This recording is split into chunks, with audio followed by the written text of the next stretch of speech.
Today, September 16th, 2023, will live on in Texas history as the day Attorney General Ken Paxton was acquitted on all articles of impeachment, meaning he is officially reinstated as Attorney General. Let's take a quick look at how the votes on each article of impeachment went. 21 yeas were needed in order to convict Paxton, but the jury was never close to reaching that mark. The highest amount of yeas on any article was just 14.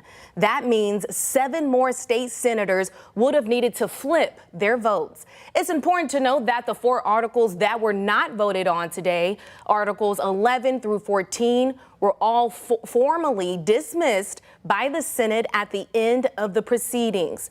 The votes were not completely along party lines, as few Republicans voted yay on certain articles. But as we mentioned, there needed to be a total of 21 yays to reach a conviction.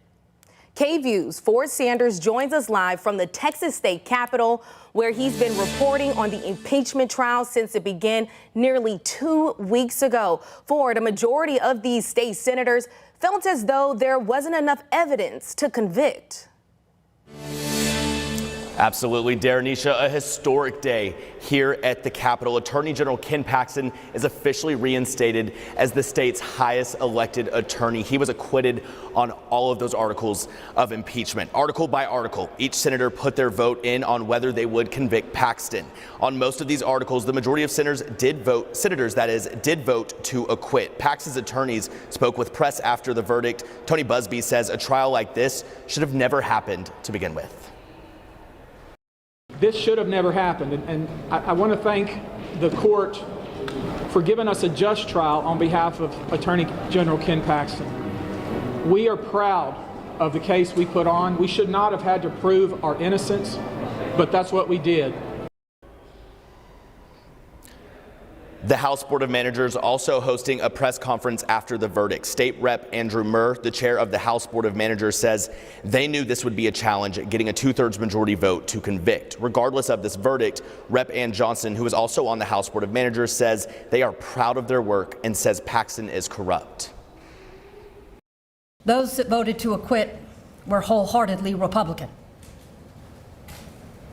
The House took a stand on the evidence that was to be presented. Our lawyers, the Board of Managers, presented overwhelming evidence that Ken Paxton is the most corrupt politician in the state of Texas at this time. This is a major day, not just for Texas state history, but our nation's as well. As we already said, Ken Paxton has officially been reinstated into office. Now, he does still face a state case regarding 2 counts of securities fraud. Now, Paxton's attorney Dan Cogdell did tell us today that he expects that to take place sometime next year. Live from the Texas State Capitol, Ford Sanders, KVUE News. Ford, thank you for all of your hard work out there. Now we want to share reaction from a state senator who voted to convict Paxton. Senator Boris L. Miles, who represents Houston, issued a statement reading in part, quote, "The House managers presented a compelling case beyond a reasonable doubt showing Attorney General Ken Paxton misused his official power on behalf of Nate Paul. It was clear that multiple divisions of the Attorney General's office were pressured to take action and make decisions to benefit Mr. Paul's businesses and his litigation," end quote. And looking ahead, Lieutenant Governor Dan Patrick announced that he wants to file a request for an audit to find out how much money was spent carrying out the impeachment trial. We will keep a close eye on when that audit is filed. In the meantime, we want to show you a portion of the monologue that Patrick delivered moments after Ken Paxton was officially reinstated as Attorney General. Patrick suggested that the rules for impeachment should be changed. In the next regular session, we should amend the Constitution on the issue of impeachment as currently written that allowed this flawed process to happen. Any testimony given in a House impeachment investigation must be given under oath, and the target of that impeachment must be allowed to present with a lawyer to cross-examine the witnesses. Otherwise, people can say anything they want without any accountability or need to be truthful because there is no threat of perjury. The House must also give members a minimum of 2 weeks to review all evidence given under oath before voting on such a serious matter. Had they done those two things, this trial may never have happened. And when the House sends articles of impeachment to the Senate, if they do in the future, the officials should not be put on unpaid leave through the process. The federal system does not allow that. Why do we allow that in Texas? President Clinton and President Trump did not have to step down from the Oval Office from their duties during their impeachment process. And members, this is not a partisan issue. We owe it to future legislatures to make these changes so that no future official impeached by the House, whether Republican, Democrat, or Independent, is subject to the way this impeachment process occurred in the House this year. Millions of taxpayer dollars have been wasted on this impeachment.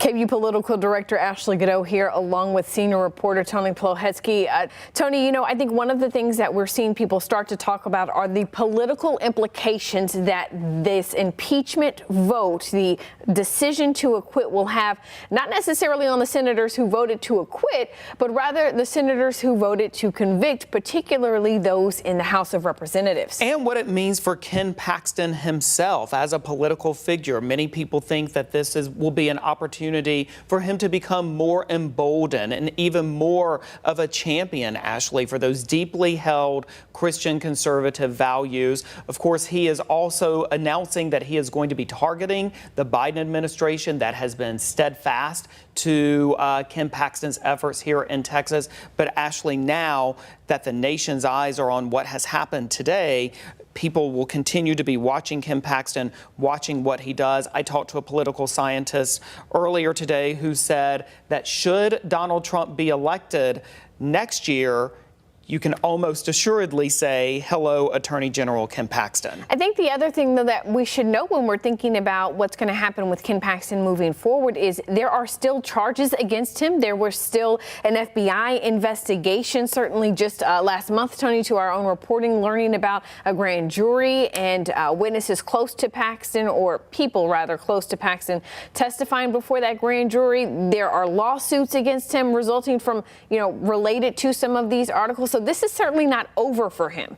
Not over for him. And then as we look into more broadly the Texas House and what may happen there with some of the people who may be up for re-election, some of the representatives who may soon be up for re-election, keep in mind that Team Paxton has promised political retribution for those Republicans who voted in favor in the House to move the impeachment articles forward. Though we should note it certainly will not be an easy task to try to unseat 60 incumbent Republicans in the House of Representatives, but we are already seeing tension. What had already long been tension between Lieutenant Governor Dan Patrick and Dade Phelan certainly coming to a head with, you had the Lieutenant Governor Dan Patrick with these prepared statements that he read after the jury's verdict had been done, where he really admonished the House and said, talked negatively about how they carried out the entire impeachment process and the timing of it, how it was done behind closed doors, that it wasn't public.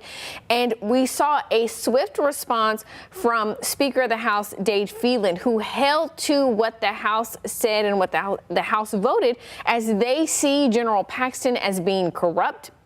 They saw this as the Senate taking a political move and putting politics over what was right in terms of their votes. And really, Dade Phelan not backing away from comments, Tony, that he made, those harsh comments that he made about General Paxton, but instead doubling down on that and his feelings about Paxton on that. Infighting within the Republican Party has dominated this entire process really from day one. And again, that really coming to a head today with those very sharp comments from both Dade Phelan and Dan Patrick. And it will be a while before the senators, particularly when we're looking at the two senators who routinely voted to convict, those senators who believed that the House prove its case beyond a reasonable doubt.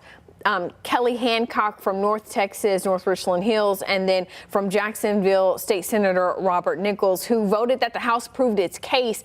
I thought it was interesting, Tony, to look at some of the statements from some of the other senators who steered away, Senator Brian Hughes, Senator Charles Schwartner, who steered away from exonerating Paxton in their statements, but rather said the House didn't prove its case beyond a reasonable doubt. And it's also important to note that keep in mind that for weeks now, those senators have been under a gag order. They have said themselves, in addition to that because they are serving as jurors, they would not be making public comments. But now that this process is over, Ashley, the door is wide open for them to say whatever it is they want to say. And certainly will be interesting to see how things shape out as we move forward with this, now that Attorney General Paxton has been acquitted of 16 articles of impeachment and has had 4 remaining articles of impeachment against him dismissed.